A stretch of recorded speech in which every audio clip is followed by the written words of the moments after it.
রহস্য উদ্ঘাটন সহ ঢাকা বিশ্ববিদ্যালয়ের শিক্ষার্থী সাম্য হত্যায় জড়িত আরও ৮ জনকে গ্রেফতার করেছে গোয়েন্দা পুলিশ।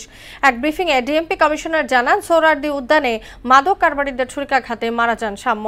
ন্যায় বিচার নিশ্চিতে দ্রুততম সময়ের মধ্যে এই মামলার অভিযোগপত্র দাখিল করার আশ্বাস দেন তিনি। এসইউ সেলিমের প্রতিবেদন। ঢাকা বিশ্ববিদ্যালয়ের মেধাবী শিক্ষার্থী ছাত্রদল নেতা শাহরিয়ার আলম সাম্য হত্যায় জড়িত আরও ৮ জনকে গ্রেফতার করেছে ঢাকা মহানগর গোয়েন্দা পুলিশ।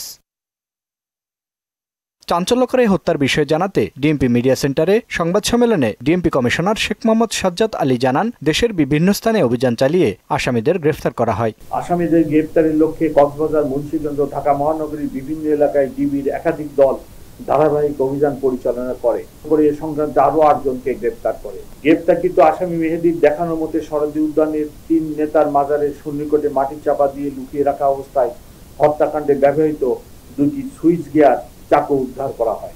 ঘটনার রাতে সোহরাওয়ার্দী উদ্যানে মাদক সিন্ডিকেটের কাছে ইলেকট্রিক শক দেওয়ার যন্ত্র দেখতে পান সাম্য।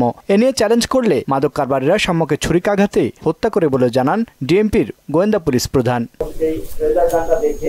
এই সম্ভব এই ট্রেজার গানটা কি এটা জানতে চাওয়ার একটা পর্যায়ে তাদের ভিতরে যখন ধস্তাধস্তির একটা পর্যায়ে ওই মাদক ব্যবসায়ীর অন্যান্য যারা আছে তারা ঘটনাস্থলে আসে এবং তাদের ভিতরে ধাওয়া পাল্টানো হয় এবং ধস্তাধস্তির একটা পর্যায়ে এই হত্যাকাণ্ডটা হয়। হত্যার ঘটনায় দ্রুত অভিযোগপত্র দাখিল করার পাশাপাশি আসামিদের সর্বোচ্চ শাস্তি নিশ্চিতে কাজ করার কথাও জানান ডিএমপি কমিশনার। দ্রুত গতিতে এই বিচার কার্য সম্পন্ন করার জন্য সকল উদ্যোগ আমরা গ্রহণ করব।